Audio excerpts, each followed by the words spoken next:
ሰላም ወሰናይና ዓኹምኹን ፈነዋናት ካታተሎ ክብራት ተዓዘብትና ልሎም ሰሉስ 5 ግንቦት 2026 ዝተዳለወ ሓድሽ ዜናታት ሒዘልኩም ቀሪብ ኣለኹ። ምክታልኩም ብኽብሪ ዕድም ፈለማ ቀነጥብታቱ ናጻ ፕረስ ኤርትራ ዳሕራዋይ ቦታኣ ትዕቅብ ኢትዮጵያ ድማ ተንቆልቁል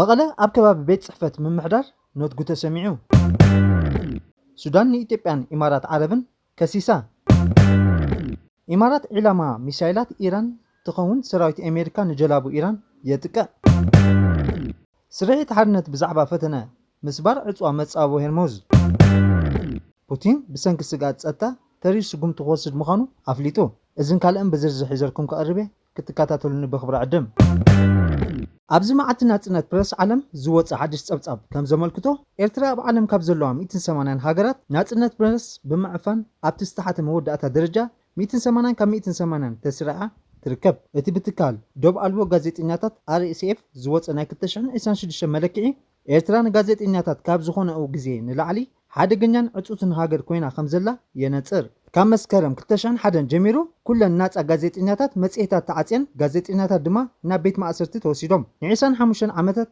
أبي كمزلون حالواتهم زفلت إيرلون دوب ألبو غازيتينياتات نتزلو تبطب كل حبرتسب إيرترا مرخ بوزهان أبتعتي فتوم ولك مرخ سرعات زودغين أبتا هاجر زخون عينت ناس مرخ بوزهان يلون كبلنا تغنتات يبره منقس زوقت رنجل غازيتاتات راديو إريتيفن كمزلوها بمحبار وتماو سرحو غازيتينياتات صنع مكتال كمزقبرولهم عبيرو ناس أبرس بقوام ستراغت أكوا انتغنى تتكبيرون أيفلتن أبتا هاجر ناس غازيتينيات بقبري ستأجديو يبل اتمعكني حفشا درجة بوليتيكاو وطباوي حقاو محبراون دحنة زبلو كفلا زلو غينو إرترا درجة أب كله بدرجة عالم دعي تسرع الله إذا غمزي لهم كله إرترا زتحت درجة استسرعت له إذا غمزي زع مسألة أجمعت ندرجة عبيد كلن هاجرات كم زتسألوا يملكت درجة ناتنت بريس كاب كتشن عسى تختن جميلو أزي تحت درجة حيزو يركب على ما ملك عماجلتي ناتنت في دم أبزح له 10 عمتات ب10% قديلو ازدما ولا كاجل تسفازو بمقصاصات انتهلو بعافشا درجاجن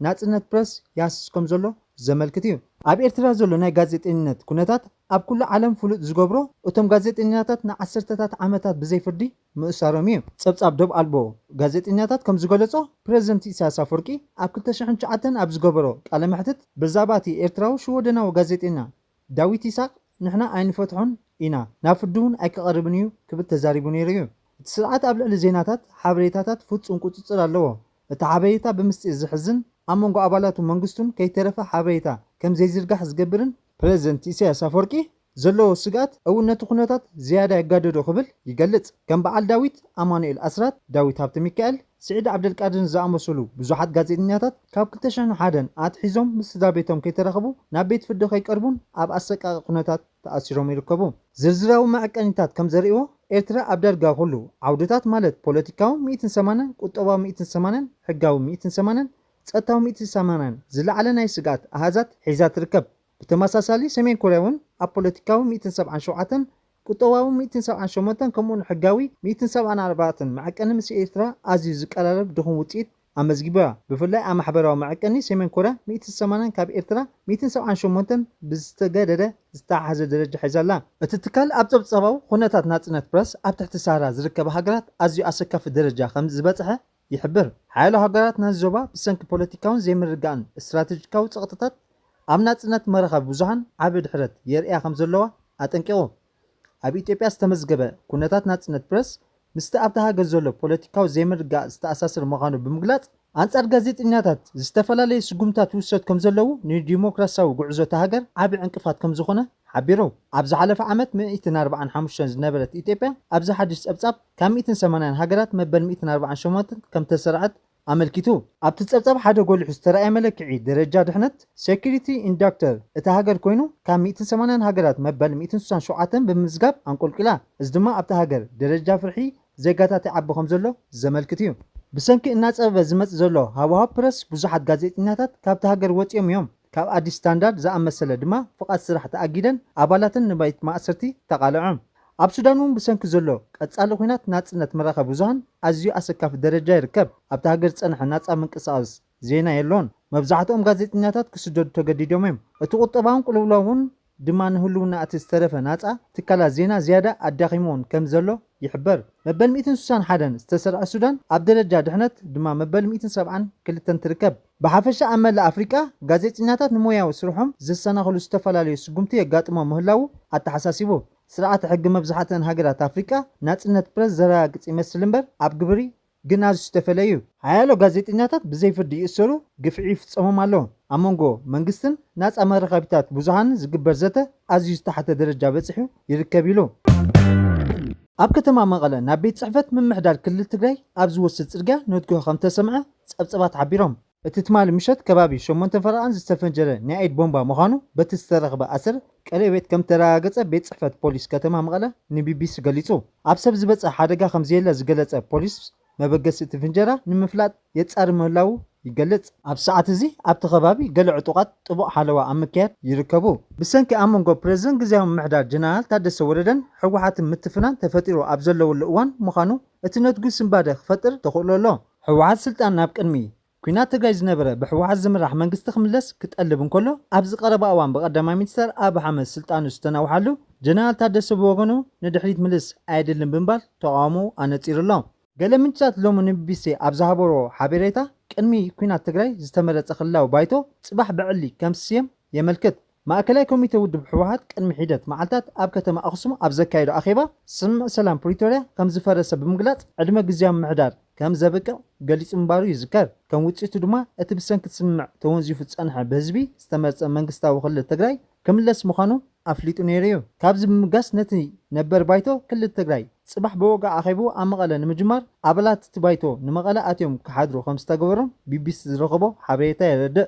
ኣብ መስከረም 2020 ኣብ ዝተኻየደ ፌደራላዊ ኣፍልጦ ዝተነፍጎ ሕወሓት ዝተዓወተሉ መረፃ ሓደ ካብቶም ጠንቂ እቲ ደማዊ ኩናት ተገይሩ እዩ ዝውሰድ።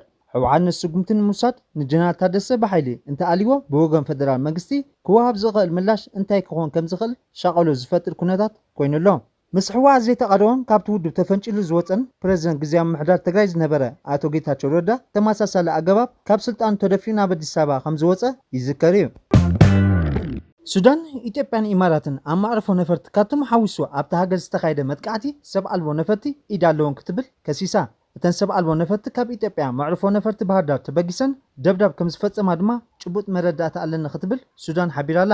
ነዚ ዘጋጠመ ተኸታታሊ መጥቃዕቲ ሰብ ኣልቦ ነፈርቲ ስዒቡ ሱዳን ድማ ኣብ ኢትዮጵያ ዝመደበራቶም ኣምባሳደራ ፀዊዓቶላ። ሱዳን ኣብ ዝገለጸቶ ሕብራት ኢማራት ዓረብን ኢትዮጵያን ትማሊ ኣብ ዓለም ለኻዊ መዕርፎ ነፈርቲ ካቱም ኣብ ዝተኻየደ መጥቃዕቲ ሰብ ኣልቦ ነፈርቲ ብምውዳድን ብቐጥታ ብምስታፍን ነቲ ድብደባ ፈጺመናለይ ኣለዋ ክትብል ሎሚ ረፋድ ብውሃቦ ቃል መንግስቲ ሃገር ገሊጻላ።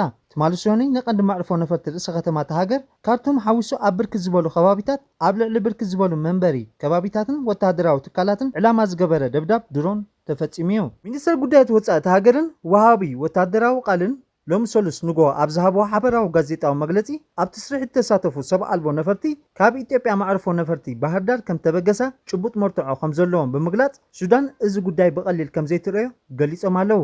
ሚኒስተር ጉዳያት ወጻኢ ሳልም ኣብ ዝሃበዎ መግለጺ ሱዳን ምስ ኣብ ኢትዮጵያ ዝመደበራቶም ኣምባሳደራ መመኻኸርን ክጽዋዕ ምዃኑን ብምሕባር ከም ሳዕበን ናይቲ ብኢትዮጵያን ኢሚራትስን ዝተፈጸመ መጥቃዕቲ ሃገሩ ምስ ኢትዮጵያ ናብ ቁልዕ ግጥም ንምእታው ድልውቲ ምዃና ገሊጹ። ኣብ ሕቡራት ኢማራት ዓረብ ዝርከብ መደበር ነዳዲ ዕላማ መጥቃዕቲ ሰብ ኣልቦ ነፈርቲ ከም ዝኾነ ሰመዝቲ ሃገር ኣፍሊጦም። ኣብቲ ኣብ ፋጁራይ ዝርከብ መደበር ነዳዲ ኣብ ሃልሃልታ ባርዕ ሓዊ ከም ተረኣየ ጸብጸባት ሓቢሮም መጥፋእቲ ሓዊ ነቲ ባርዕ ንምቁጻር ይሰርሑ ከም ዘለውን ብመንግስቲ ፋጁራይ ዝመሓደር ሜዳ ገሊጹ። ፋጁራይ እቲ ሃገር ዝዓበየ መደበር ነዳዲ ዝኽዘነለን ምዃና ይፍለጥ። ብኻልእ ወገን ብኣፈት ኢራን ዝተበገሰ ሚሳይላት እውን ናብ ኢማራት ከም ተወንጨፈ ተገሊጹ። ሚኒስተር ምክልኻል እቲ ሃገር ከም ዝበሎ ጸረ ኣየር 3 ሚሳይላት ኣበርዒኖም ኣለዉ። እዚ ከምዚ ኢሉ እንከሎ ሓይልታት ኣሜሪካ ኣብ ልዕሊ ንኣሽቱ ጀላቡ ሓይሊ ባሕሪ ኢራን መጥቃዕቲ ከም ዝፈጸሙ ፕረዚደንት ዶናልድ ትራምፕ ሓቢሮም። ሓይልታት ኢራን ንገለ መጻብእ ሄርሙስ ክሓልፋ ዝፈተና መራኸብ ኩናት ኣሜሪካ ንምዕጋት ናይ መጠንቀቕታ ጠያይት ከም ዝተኮሱ ድሕሪ ምግላጾም እያ ኣሜሪካ ነዚ መጥቃዕቲ ከም ዘካየደት ትግለጽ ዘላ። እቲ ትማሊ ዝተረኣየ ነቲ ወጥሪ ዘጋድድ ሓድሽ ምዕባለታት እቲ ኣብ መንጎ ክልተ ሃገራት ወገናት ጸኒሑ ዝጸንሐ ምቁራት ተኹሲ ብምጥሓስ ናብ ሓደስቲ ተጻብኦታት ከይምለሱ ስጋኣት ፈጢሩ ይርከብ። ድሮ እቲ ክወርድ ትጽቢት ዝግበረሉ ዝጸንሐ ዋጋ ነዳዲ ድሕሪ ዘምዕባለ መሊሱ ክንህር ጀሚሩ ኣሎ። ናታንያሁ ድሕሪ ምፍራስ ምቁራጽ ተኹሲ ንመሪሕነት ኢራን ዕላማ ዝገብር ሰራዊት ምክልኻል እስራኤል ኣዚዙ። ቀዳማይ ሚኒስተር እስራኤል ቤንጃሚን ናታንያሁ ነዛ ቀዲሙ ፕሬዝደንት ኣሜሪካ ዶናልድ ትራምፕ ዝድገፍ ዝነበረ ስምዕ ምቁራፅ ተኽሲ ምጥሓስ ኢሉ ዝገልጾ ንሓይልታት ምክልኻል እስራኤል ዝተረፉ ኣህዛት መሪሕነት ኢራንን ክኽተሉ ዝኽእሉ ሃድንን ከወግድ ከም ዝኣዘዘ ይግለጽ። እዚ መምርሒ ኣብ መላእቲ ዞባ ብቕጡፍ እናወሰኸ ዝኸይ ዘሎ ወጥሪ ኣብ ዝረኣየሉ ዘሎ እዋን ብፍላይ ኢራን ኣብ መጻቦ ሄርሙዝ ንብረት ኣሜሪካን መሻርክታን ዕላማ ዝገበረ መጥቃዕቲ ሚሳይላትን ሰብ ኣልቦ ነፈርትን ድሕሪ ምፍጻማ እዚ ስምምዕ ዕርቂ ብከቢድ ዘዳኽም ስጉምቲ ድሕሪ ምፍጻማ እዩ። ሕብራት ኢማራት ዓረብ ኢራን ዝኣትዎ መጥቃዕቲ ሚሳይላት ሰብ ኣልቦ ነፈርትን ድሕሪ ምግላጻ ብዙሓት ፕሮጀክትታት ተዓጊቶም ካልኦት ድማ ኣብ ቀረባ ማያት ምዕላቦም ድሕሪ ምግላጻ እዚ ኩነታት ዝገያዳ ተጋዲዱ እዚ ድማ ሰፊሕ ዞባዊ ግጭት ከይፍጠር ስግኣት ኣልዒሉ ኣሎ። ኣብ ዝቐረባ እዋን ኣብ ወሳኒ ዓለማዊ መስመር ጸዓት ዝኾነ መጻቦ ሄርሙዝ ተረኣይ ምዕባለታት ኣብ ልዕሊ ንግዳዊ መራኸብ ቁልፊ ትሕተ ቅርጽን መጥቃዕቲ ሓዊሱ ኣብ ዓለም ለኻዊ ዕዳጋታት ነዳዲ ኣህጉራዊ መስመራት መራኸብን ዘይምርግጋእ ኣበርክቶ ገይሩ ነይሩ እዩ። ሰበስልጣን እስራኤል ነዚ ዳሕራዊ መምርሒ ቀጻሊ ስግኣታት ንምውጋድ ወሳኒ ስጉምቲ ምዃኑ ብምቕራጽ እቲ ተኽሲ ዶ ምባል ዝፍታሕ ኣብ ዝረኣየሉ ዘሎ እዋን ኣንጻር መሓውር ትእዛዝ ኢራን ዝያዳ ዕጡቕ ስርሒታት ክካየድ ከም ዝኽእል ዘመልክት እዩ። እቲ ኩነታት ፈሳሲ ኮይኑ ይቕጽል ኣሎ። ዲፕሎማስያዊ ጸዓታት ንምርጋእ ክመስል እንተዘይክእሉ እቲ ግጭት ኩነቱ ሕጂ ዘሎ ፍላሽ ፓይት ክሰርሕ ከም ዝኽእል ስክፍታታት እናዓበየ ይመጽእ ኣሎ። ተወሳኺ ቀዳማይ ሚኒስትር እስራኤል ቤንጃሚን ናታንያሁ ኣብ መጻቦ ሄርሙዝ እናወሰኸ ዝኸይ ዘሎ ወጥሪ ስዒቡ ኣብ ልዕሊ ኢራን ዝውሰድ ወታደራዊ ስጉምቲ ብቕጥበት ከም ዝጅምር ኣዊጁ። እዚ ምዕባለ ዝመጽእ ዘሎ ኣብ ስትራቴጂካዊ መስመር ማይ ክልተ ታንከራት ብሚሳይላት ኢራን ከም ተሃርማ ዝገልጽ ጸብጻብ ድሕሪ ምውፅኡ እዩ። ሓንቲ መርከብ ምስ ሕቡራት ኢማራት ዓረብ ምትእሳር ከም ዘለዋ ዝእመን ኮይኑ ዝርዝር ሓበሬታ ግን ኣይተገልጸን። ናታንያሁ እዚ ኣገባብ እዚ ንኢራን ንምግጣም እንኮም መንገዲ ምዃኑ ብምግላጽ ወሳኒ ሓይሊ ኣድላይ ምዃኑ ኣስሚሩሉ። እዚ ድማ ንኢራን ንምግጣም ዝዓለመ ተሪር መርገፂ ከም ዘለዎ ዘመልክት እዩ። እዚ ከምዚ ኢሉ እንከሎ ፕሬዝደንት ኣሜሪካ ዶናልድ ትራምፕ ኣሜሪካ ኣብቲ እትዓጽዎ መጻቦ ሄርሙዝ 7 ናይ ኢራን ፈጠንቲ ጃልባታት ከም ዝሃረመት ገሊጹ። እዚ ከም ዘሎ ዋሽንተን ነተን ኣብ መጻቦ ተዓጊተን ዘለዋ መራኸብ ንምውፃእ ወፍራሕነት ሰመየቶ ስርሒት ኣብ እተካይደሉ ዘሎ እዋን እዩ። ሕብራት ኢማራት ዓረብ ደቡብ ኮርያን ኣብ ኣገደሲ መስመር ማይ ብሶኒ ኣብ ልዕሊ መራኸበን መጥቃዕቲ ከም ተፈጸመ ጸብጺባን። ኢማራት ብተወሳኺ ድሕሪ መጥቃዕቲ ኢራን ኣብ ወደብ ነዳዲ ፉንጀራ ባርዕ ከም ዝተለዓለ ሓቢራ። እቲ መጥቃዕቲ ሓደገኛ ምዕራግ ግጭት ምዃኑ ዝገለጸ ኣቡዳቢ ግብረ መልሲ ናይ መሰላ ዝተሓለወ ምዃኑ ኣፍሊጣላ። ቀንዲ ፍጻመታት እዚ ጉዳይ ትካል መጓዓዝያ ባሕሪ ማርስክ ሓንቲ ካብ መራኸብ ባሓለዋ ሰራዊት ኣሜሪካ ካብቲ መጻቦ ብሰላም ከም ዝወፀት ኣረጋጊጹሎ። ሚኒስትር ጉዳያት ወጻኢ ኢራን ዓባስ ኣራግቺ ወፍራሕነት ማለት ወፍሪ ዕንቅፋት እዩ ብምባል ነቲ ፖለቲካዊ ቁልውላው ወታደራዊ ፍታሕ ከም ዘይብሉ ገሊጹ። 90% ነዳዲ ዓለምና ዝሓልፈሉ መስመር ካብ ለካቲት ኣትሒዙ ብሰንኪ መጥቃዕቲ ኣየር ኣሜሪካን እስራኤልን ብኢራን ተዓጽዩ ይርከብ። ድሕሪ ኣብ ፉንጆራይ ዝተፈጸመ መጥቃዕቲ ዋጋ ነዳዲ ብ5% ወሲኹ ዋጋ ሓደ በርሚል ድማ ካብ $115 ንላዕሊ ኮይኑሎ። መራሕቲ ዓለም ንመጥቃዕቲ መሰረት ልምዓት ኢማራት ኮኒኖም ኣለዉ። ቻንስለር ጀርመን ፍሬድሪክ መርዝ ቴህራን ናብ መዓደኒ ዘተ ተመሊሳ ነቲ ዞባ ዓለም ጆሆን ካብ መሓዝ ክትቁጠብ ፀዊዑ ኣሎ። ፕሬዝደንት ሩስያ ቭላድሚር ፑቲን እቲ እናዓበየ ዝኸይ ዘሎ ሃገራዊ ስክፍታታት ጸጥታ ንምምላስ ጽኑዕ ስጉምትታት ክወስድ ከም ዝኣዘዘ ኣህጉራዊ ማዕከናት ዜና ሓቢረን። ነዚ ጉዳይ ዝፈልጡ ዘይወግዓውያን ምንጭታት ከም ዝሕብርዎ እቲ ፕሬዝደንት ንውስናት ትሕተ ምድራዊ ማእከል ጸጥታ ቀዳምነት ብምሃብ ናብ ህዝቢ ዘማእከሎ ቦታታት ምቕራብ ቀኒሱሎ። ኣብ መላእ ሩስያ ኣብ ዝርከብ ወሰንቲ ስትራቴጂካዊ ቦታታት ዝርከቡ ስራሕተኛታት ኣጠቓቕማ ሞባይልን ካልኦት መሳርሒታት መራኸቢታት ዝድርት ምዃኑ ይንገረሉ። ተዓዘብቲ ነዚ ስጉምቲ ከም ኣካል ናይቲ ዝቕፅል ዘሎ ጂኦፖለቲካዊ ወጥሪ ድሕነት ኣመራርሓን ንምሕያልን ምርግጋእን ንምዕቃብን ዝግበር ዘሎ ሰፊሕ ጻዕርታት ገይሮም ይርእይዎ። ወታደራዊት ነፋሪት ኢትዮጵያ ኣብ ከተማ መቐለ ሓያል ድምፂ ምፍጣራ ተፈሊጡ።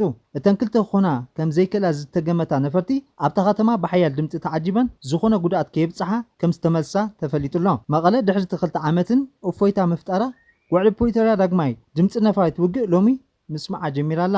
እተን ነፈርቲ ውግእ ኣብ ሰማያት መቐለ ሓያል ድምፂ እናስማዓ ዝተመላለሳ ኮይነን ነበርቲ ከተማ ዝፈጠረሎም ድንጋጸ ኣብ ምግላጽ ይርከቡ። ህወሓት ሓድሽ ጎናዊ መንግስቲ ኣብ ልዕሊ ግዝያዊ ምምሕዳር ከጣይስ ኣኼባ እቲ መሊሰዮ ዝበሎ ቤት ምኽሪ እናካየደ እዩ ዝርከብ። ፕሬዝደንት ግዝያዊ ምምሕዳር ትግራይ ጀነራል ታደሰ ወረደ ትማሊ ኣብ ዘመሓላለፎ መልእኽቲ ውሳነ ምንቅስቓሳትን ህወሓት ዳግማይ ናብ ትግራይ ከቢድ ሓደጋ ዘስዕብ ምዃኑ ህዝቢ ትግራይ ክቃወሞ ምጽውዑ ይፍለጥ።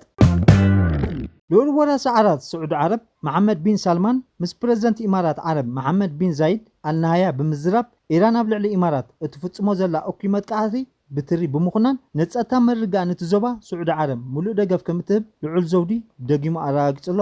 ብተወሳኺ ክልቲኦም መራሕቲ ሃገራት ኣብ ቀጻሊ ዝፍጠሩ ዞባውን ምዕባለታት ሓበራዊ ናይ ምውህሃድ ጻዕርታት ዝግበረሉ ዓውታት ድማ ዘትዮም ኣለዉ። እዘን ክልተ ሃገራት ኣብ ወሽመጥ ዓረብ ንዘለወን ዕዙዝተታት ተጠቂመን ኣብ ማእከላይ ምብራቅ ቀንዲ ተዋሳእቲ ብምዃን ቁጥባውን ፖለቲካውን ዲፕሎማስያውን ባይታ ፈጢረን ካብቲ ዞባ ሰጊረን ወታደራዊ ዓርሞሽሽ ኣብ ምህናጥ ላዕልን ታሕትን ዝብላ ዘለዋ።